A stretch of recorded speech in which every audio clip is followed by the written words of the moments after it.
We have just talked about how to account for sales return. Now let's look at how to account for uncollectible account. So the method we use here is called the annoyance method, which is just to record uncollectible account in the year of sale based upon an estimate of the amount of uncollectible account.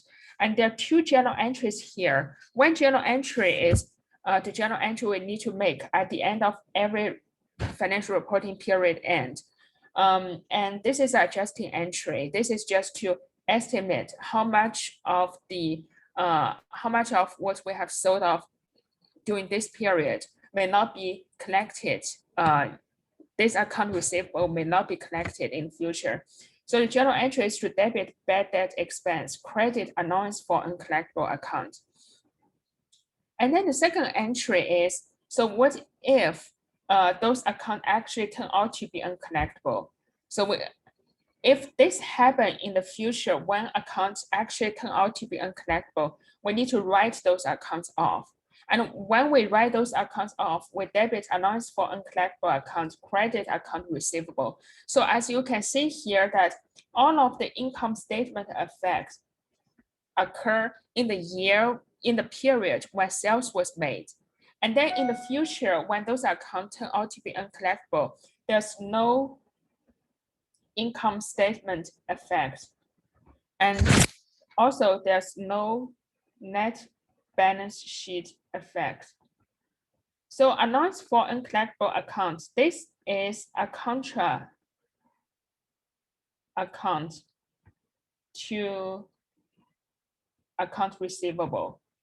It is very similar to what we do under sales return. Allowance for uncollectible account, it is contra to account receivable. So when those accounts actually turn out to be uncollectible, when we write those accounts off, we just need to debit allowance for uncollectible account, credit account receivable. So there's no net balance sheet effect here.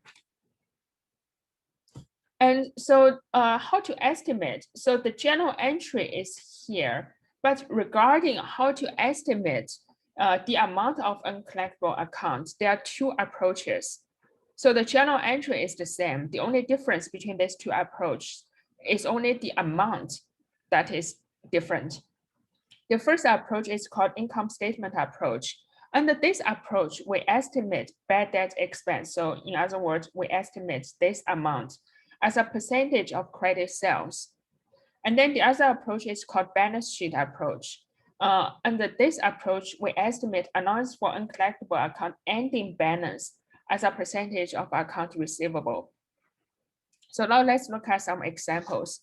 The first example is for the income statement approach. For example, I made credit sale during the year of 100 million. 1% of those credit sales are estimated to be uncollectible. What is the journal entry to record bad debt expense? The journal entry is to debit bad debt expense, credit allowance for uncollectible account. So this, suppose it just stands for allowance for uncollectible account. So what is the amount here? If we are using the income statement approach, we estimate bad debt expense as a percentage of our credit sale. So credit sale is 100 million multiplied by 1%. That's 1 million. So this is our journal entry under the income statement approach. Then how about balance sheet approach? If my account receivable balance at the end of the year is 475,000, allowance for uncollectible account is 4,500 before adjusting for bad debt expense. So let me just write out here the allowance for uncollectible account. The balance before adjusting is 4,500. The ending balance for the allowance for uncollectible account is estimated to be 4% of account receivable. So the ending balance here, account receivable ending balance is 475,000 and multiply by 4%. So that's 19,000. And then what is the journal entry to record bad debt expense? So as we can see here, the journal entry is to debit bad debt expense, credit allowance for uncollectible account. So the question is, what amount to credit for allowance for uncollectible account? And in order for the allowance for uncollectible account ending balance to get to 19,000, how much should we credit here? We should credit 14,500. So this is the amount to credit here, 14,500, and to debit bad debt expense for 14,500. So this is the balance sheet approach. Instead of estimating bad debt expense, we're trying to calculate how much we should credit for allowance for uncollectible accounts, and then we debit bad debt expense accordingly. Another example. So sometimes under this example, we are assuming the amount of allowance for uncollectible account is a fixed percentage of the ending balance for account receivable.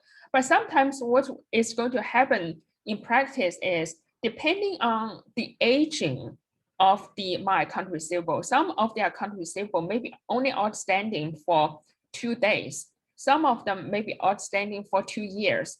So which one do you think has a higher chance of turning out to be uncollectible? The amount that is outstanding for 2 years, right? So depending on the aging of account receivable, the probability of them turning into bad debt may differ. So probability of bad debt may not be the same across all ages of account receivable. And so at the end of the financial reporting period, when we calculate allowance for uncollectible account, we may apply different probability to different aging. An example here is the allowance balance. The allowance account has a balance of 10 million. And we have an aging schedule here. So a receivable balance, the total is 3,867, but it is the balance is like this across all agings. And then we assign them different probability. If it is overdue for 90 days, it may have 25% probability of being turned out to be uncollected. However, the balance, which is overdue for 90 days, is only 28 million. So if we apply 25% to 28, that will give us 7 million. And then for the balance that is overdue between 61 to 90 days, the balance is only 87. And it may have 10% probability of being uncollected eventually. So that will give us, if we multiply 10% by 87, that will give us 8.7. And so we do it across all agings. And then we calculate the balance of each and sum them up. That will give us 30 million. So this is how much allowance, the ending balance for our allowance account. So allowance for uncollectible account. We know the beginning balance is 10 and the ending balance is 30. So how much should we, in our journal entry of debit bad debt expense, credit allowance for uncollectible account? How much should we credit for allowance for uncollectible account? We should credit 20, right? So the journal entry is to debit bad debt expense for 20, credit allowance for uncollectible account for 20. So those are 3 examples. And let's do another example here. So let's do a practice here. Suppose the account receivable balance at the end of the year is 200,000. The allowance account, so suppose the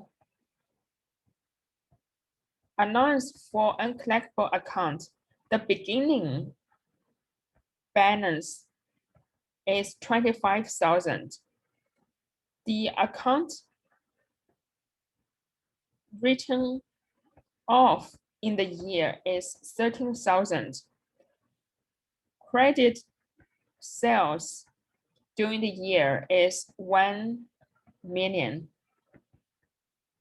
So please provide journal entries for under two situations. First, if we are using income statement approach, and bad debt expense as a percentage of credit sale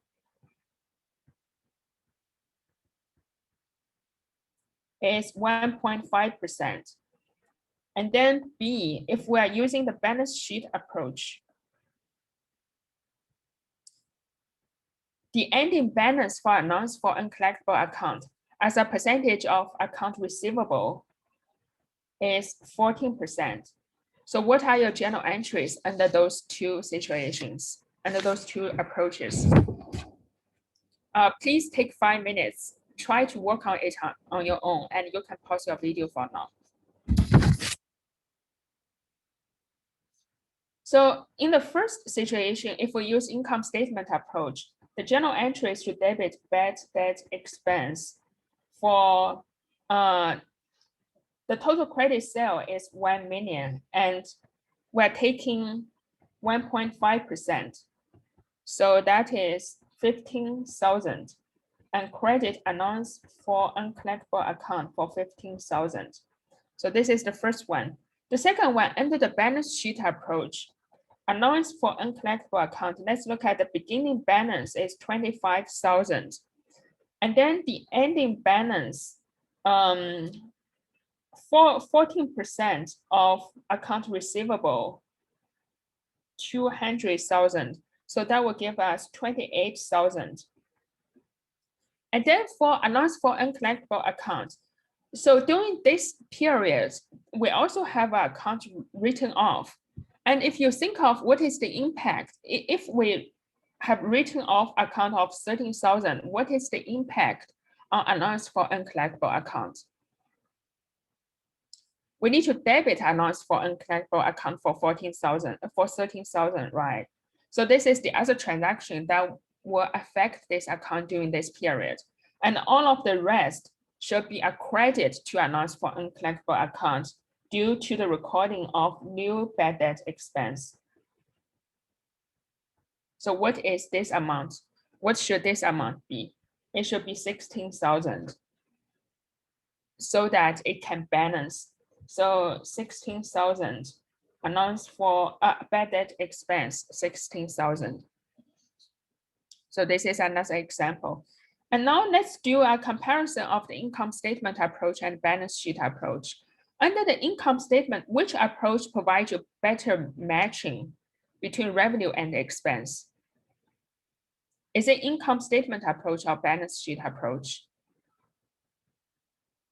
It is the income statement approach.